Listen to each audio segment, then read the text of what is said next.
오늘 여러분과 함께 읽으셨던 이 본문의 말씀을 가지고 우리 세왕 이야기 43번째 에피소드를 여러분과 함께 나누겠습니다. 금지된 욕망이라는 제하의 말씀입니다. 여러분과 함께 읽었던 이 사무엘 하 13장의 말씀은 다윗의 가정에 일어난 사건으로서 다윗의 일생 가운데 이보다 더 가슴이 찢어지는 고통을 느낀 적이 있었을까 싶을 정도입니다. 가정의 문제, 특별히 자녀의 문제만큼은 어느 누구도 용사가 없는 것 같습니다. 제가 예전에 본 글인데, 여러분, 한국에는 우유에 붙인 이름이 다양하게 참 많지 않습니까? 똑같은 우유인데 우유 제품 이름이 참 다양하게 되어 있습니다. 누군가가 우유와 대학 그리고 자식 사랑과 연관지어서 재미있는 글을 본 적이 있는데 여러분 한번 들어보시기 바랍니다. 결혼을 해서 아이를 낳았습니다. 세계적으로 유명하고 똑똑한 아이가 되라고 아인슈타인 우유를 먹여 키웠습니다. 여러분, 한국에 아인슈타인 우유가 있다는 거 여러분 아십니까? 저도 먹어본 적이 있습니다. 그런데 이 녀석이 초등학교 다니는데 도통 세계적인 인물은 못 될 것 같아서 우유를 바꿨습니다. 서울대학이라도 가라고 서울 우유로요. 그런 이 녀석이 중학교를 가니 서울대도 가기 힘들 듯 합니다. 아쉽지만 한 단계 낮춰야 할 것 같아서 연세 우유로 바꿨습니다. 그런데 실력이 턱도 없어서 마음을 비우고 좀 더 낮추어서 건국대학이라도 가라고 건국우유를 먹였습니다. 그런데 이 녀석이 고등학생이 되니 건국대 근처도 못 갈 것 같습니다. 그래서 우유를 또다시 바꾸었지요. 저지방 우유로요. 저쪽 지방에 있는 대학이라도 붙어주길 간절히 바라는 마음으로 말입니다. 그런데 그것도 힘들어 보여서 3.4 우유로 또 바꿨습니다. 3년제, 4년제 가리지 말고 합격만 해달라고요.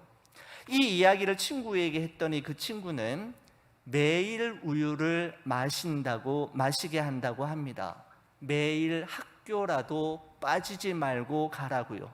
그랬더니 옆에 있는 다른 친구가 말했어요. 자기 아이에게는 빙그레 우유를 먹인다고 했습니다.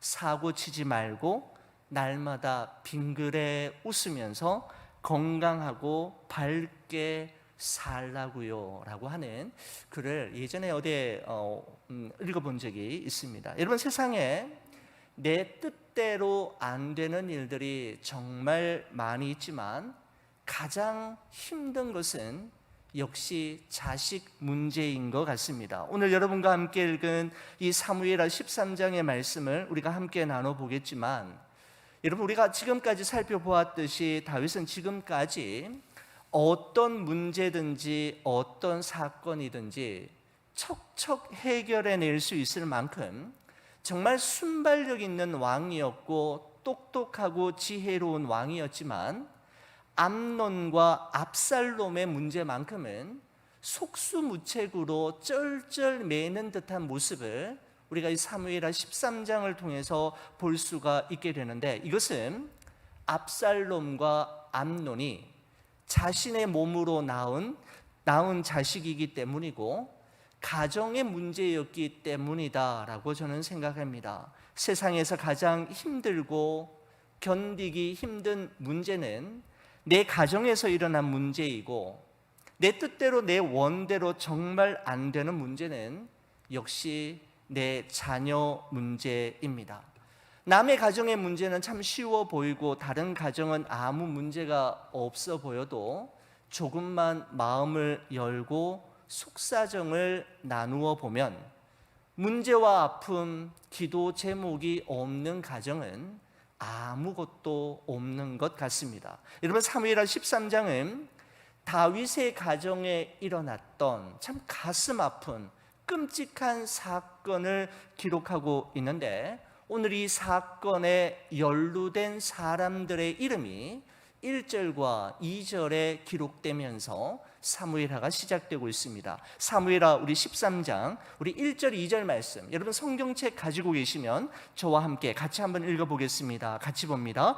그 후에 이 일이 있으니라. 다윗의 아들 압살롬에게 아름다운 누이가 있으니 이름은 다말이라. 다윗의 다른 아들 암논이 그를 사랑하나 그는 처녀이므로 어찌할 수 없는 줄을 알고 암논이 그의 누이 다말 때문에 울화로 말미암아 병이 되니라 라고 말씀하고 있습니다. 세 사람이 등장하고 있는데 암논과 압살롬 그리고 다말입니다. 여러분, 암논은 다윗이 부인 아히노암을 통해 낳은 다윗의 첫 번째 아들 장자로서 다윗을 이어 이스라엘의 세 번째 왕이 될 왕위 계승 서열 1순위의 인물이 바로 암논이었습니다. 여러분, 그리고 압살롬은 다윗이 부인 마아가에게서 낳은 아들로서 다윗의 세 번째 아들인데, 이 압살롬에게는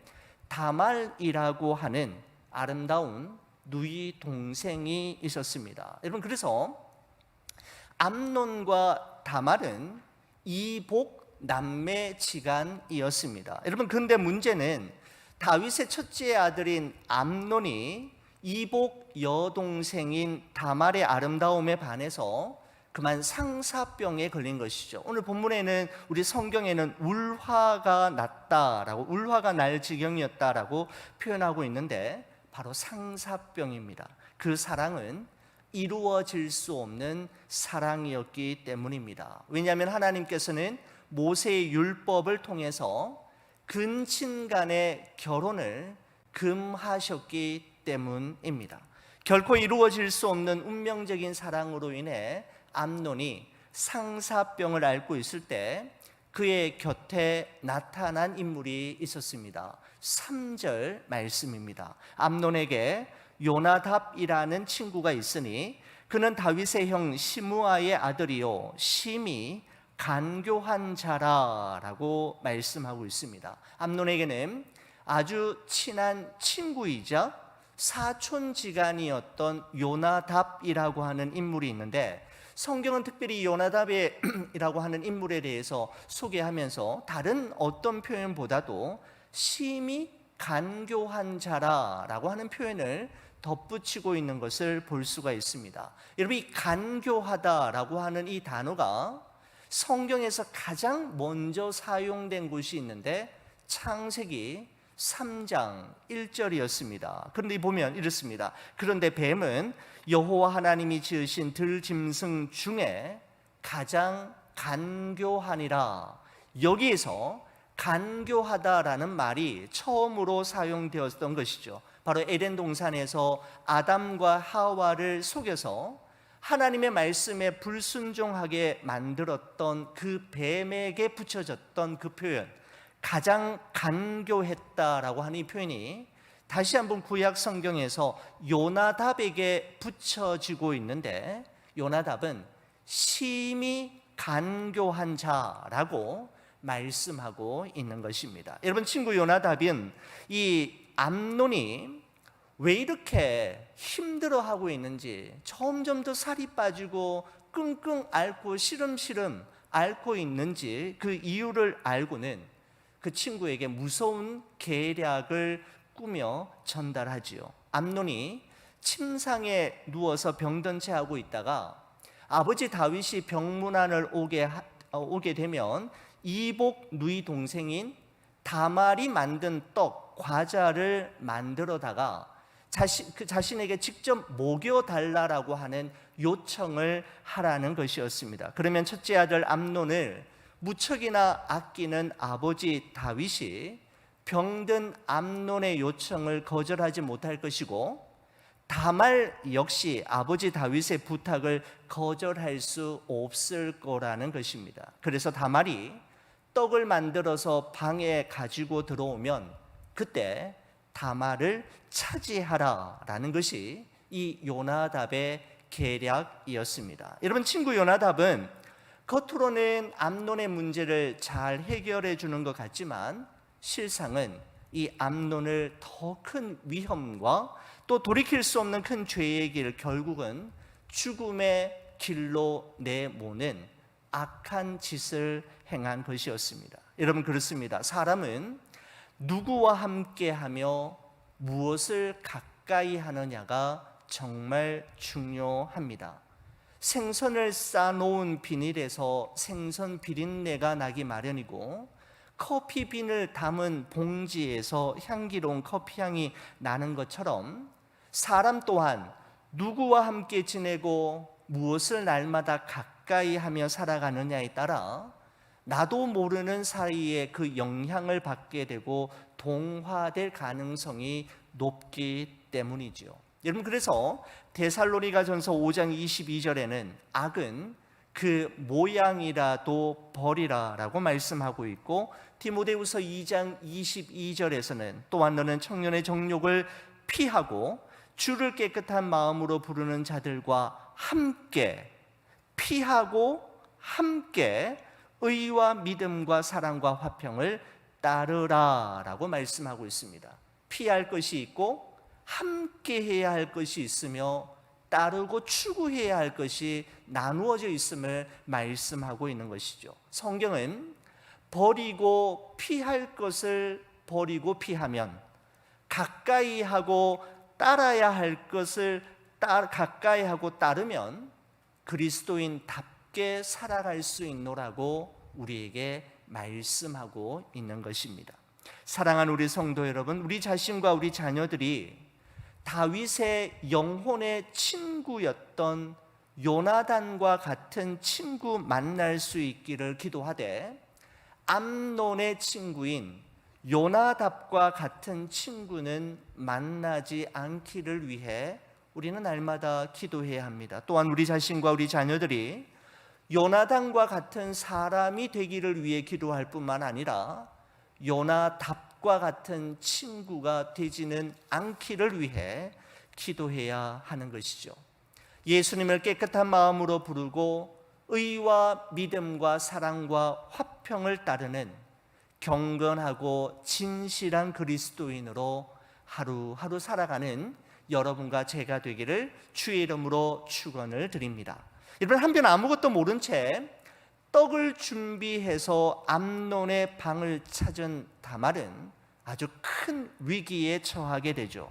다말은 간곡한 말로 암논에게 말하기를, 자신을 범하는 이 일은 하나님이 금하시는 용납할 수 없는 근친상간의 큰 죄일 뿐만 아니라 이 일을 범한 이후에 우리 두 사람이 치루어야 하는 그 대가가 너무나도 크고 심각할 것이라고 설득하며 달래며 저항해 보지만 아무런 소용이 없었습니다.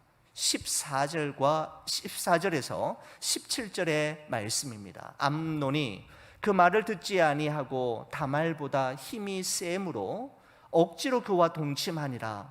그리하고 암논이 그를 심히 미워하니 이제 미워하는 미움이 전에 사랑하던 사랑보다 더한지라. 암논이 그에게 이르되 일어나 가라 하니 다말이 그에게 이르되 옳지 아니하다. 나를 쫓아보내는 이 큰 악은 아까 내게 행한 그 악보다 더하다 하되, 암논이 그를 듣지 아니하고 그가 부리는 종을 불러 이르되 이 계집을 내게서 이제 내보내고 곧 문빗장을 지르라 하니라고 기록하고 있습니다. 바로 통제되지 못한 욕망은 한 사람의 양심과 눈을 멀게 만들었고 이성과 사고를 마비시켜 버렸습니다. 자신의 욕망을 채운 암논은 다말을 심히 미워하기 시작했고, 그 미움은 다말을 범하기 전에 사랑했던 사랑보다 훨씬 더 큰 미움이었노라고 성경은 고발하고 있습니다. 이로 말미암아 다윗의 집안에는 피비린내 나는 복수와 압살롬의 반역이 시작이 되는 것이죠. 여러분, 세상은 끊임없이 우리에게 내 마음이 움직이는 대로 하고 싶은 것을 하고 가지고 싶은 것을 가지면 만족할 수 있고 행복할 수 있을 거라고 끊임없이 유혹하고 우리를 충동질하지만 그 간교한 부추김에 절대로 우리는 속지 말아야 합니다. 마음이 끌리는 대로 하고 싶은 대로 하고 하고 싶지 않은 것은 하지 않으므로 사람은 만족할 수 있고 행복해질 수 있는 것이 아니라 사람의 진정한 만족과 행복은 하나님의 말씀을 묵상하고 묵상한 말씀대로 살아갈 때에만 경험할 수 있는 것임을 성경은 우리에게 분명하게 말씀하고 있습니다. 시편 1편 1절 2절 말씀이 이렇게 우리에게 말씀합니다. 복 있는 사람은 악인들의 꾀를 따르지 아니하며 죄인들의 길에 서지 아니하며 오만한 자의 자리에 앉지 아니하고 오직 여호와의 율법을 즐거워하여 그의 율법을 주야로 묵상하는도다라고 말씀하고 있습니다. 여러분, 이 말씀은 길이라고 해서 다 똑같은 길이 아니라 복 있는 사람이 걷는 길, 복 있는 사람이 서 있어야 할 위치가 있고 자리가 생겼다고 해서 아무 때나 덥석 앉아도 되는 것이 아니라 복 있는 사람, 진정한 그리스도인은 앉아야 할 자리가 따로 구별되어 있음을 우리에게 분명하게 말씀하는 것이죠. 그 길, 그 위치, 그 자리는 우리가 어떻게 알 수 있고 어떻게 분별할 수 있을까요? 성경은 율법을 주야로 묵상할 때 내 발의 등이요 내 길의 빛이 되는 하나님의 말씀을 날마다 묵상하며 묵상한 그 말씀대로 살기 위해 성령의 도우심을 구하며 기도하고 간구할 때, 그리고 힘쓸 때 가능한 것이라고 분명하게 말씀하고 있는 것입니다. 사랑하는 우리 교우 여러분, 내 마음이 움직이는 대로, 내 감정이 끌리는 대로가 아닌 주의 말씀이 이끄시는 대로 한 걸음 한 걸음 순종의 걸음을 내딛는 여러분과 제가 되기를 주의 이름으로 간절히 축원을 드립니다.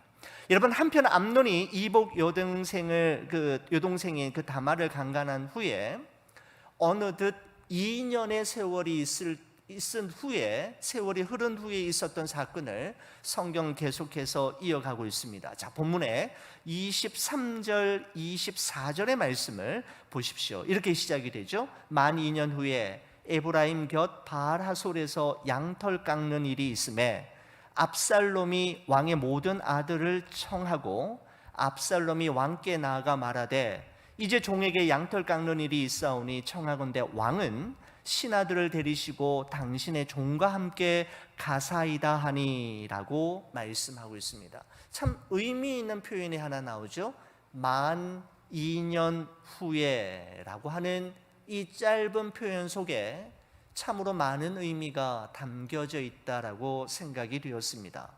가해자였던 암논에게는 그 2년의 세월이 망각의 시간이었을는지 모르지만 피해자였던 다말에게는 수치와 슬픔, 깊은 상처로 신음하는 시간이었고, 피해자의 가족인 압살롬에게는 자신의 하나뿐인 여동생을 이 모양으로 만들어 놓은 이복형 암논을 향한 증오와 복수의 칼을 시퍼렇게 갈기에 충분한 기간이었습니다. 그 복수심은 결국 양털을 깎는 잔칫날을 피비린내 나는 보복의 날로 만들기에 충분했던 것이었습니다. 이스라엘에서 양털을 깎는 날은 일종의 추수하는 날과 같아서 양떼의 주인은 양털을 깎는 날이 되면 마을 주민을 불러서 친지들을 불러서 큰 잔치를 벌이는 풍습이 있었습니다.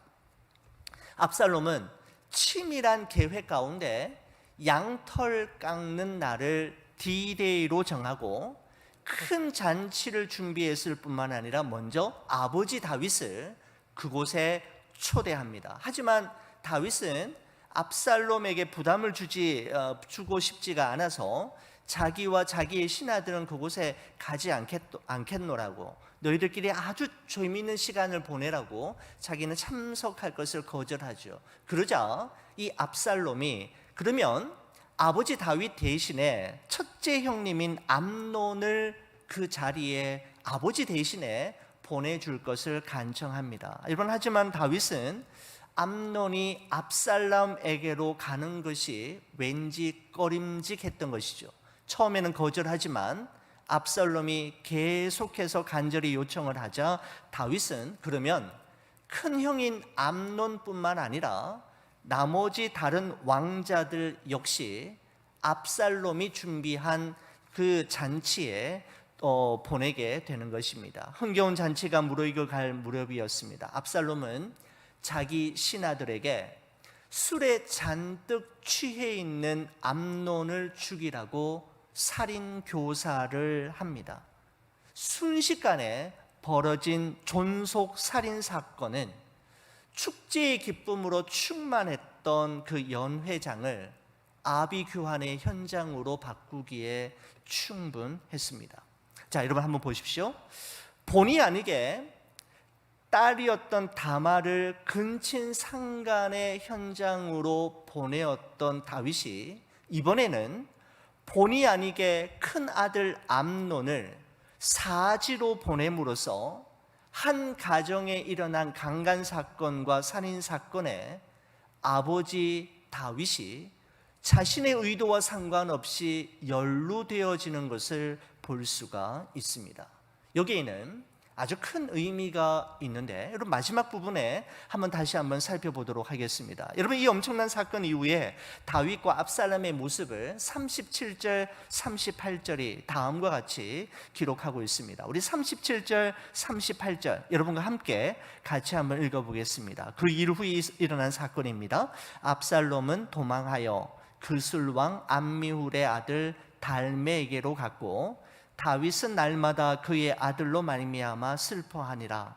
압살롬이 도망하여 그술로 가서 거기에 산지 3년이라 라고 기록하고 있습니다. 압살롬은 아버지 다윗의 책망과 처벌을 피하여 외할아버지의 나라로 도망을 가서 3년 동안 아버지와 소식을 끊고 은둔의 삶을 살기 시작했고, 다윗은 그 아들로 말미암아 날마다 슬퍼하였다라고 증언하고 있습니다.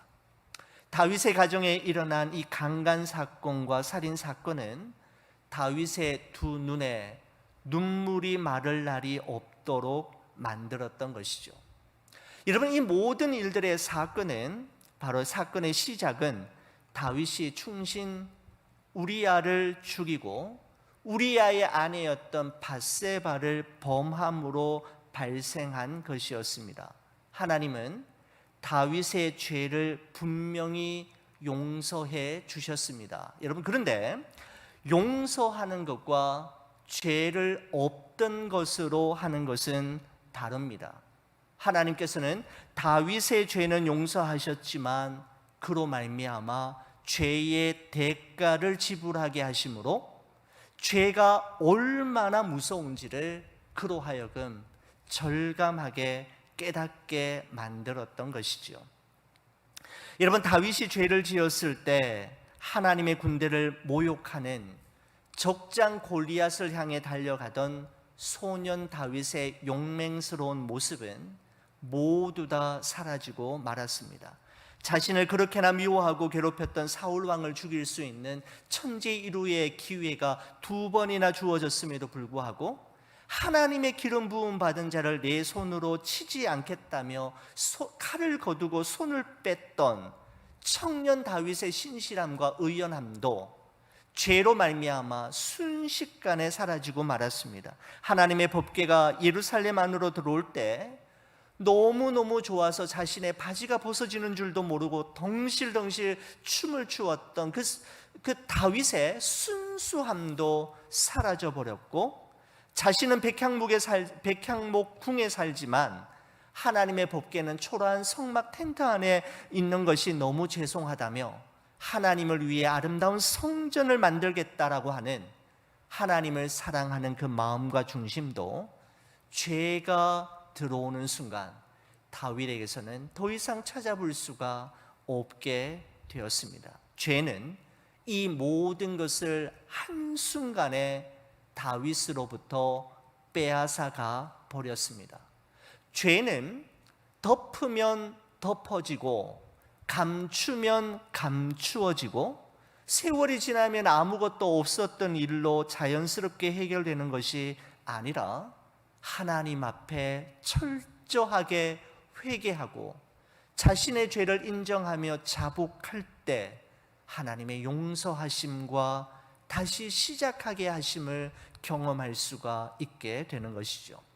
여러분, 저는 이 설교를 시작하면서 앞서 말씀드렸습니다마는 참으로 지혜롭고 똑똑하고 어질고 용맹스러웠던 다윗이 암논과 다말 그리고 압살롬의 문제만큼은 여러분 두 손 두 발 다 놓고 속수무책으로 쩔쩔매는 이 문제가 바로 가정의 문제였고 자기 자녀 문제이었기 때문임을 우리가 앞서 말씀드린 적이 있습니다.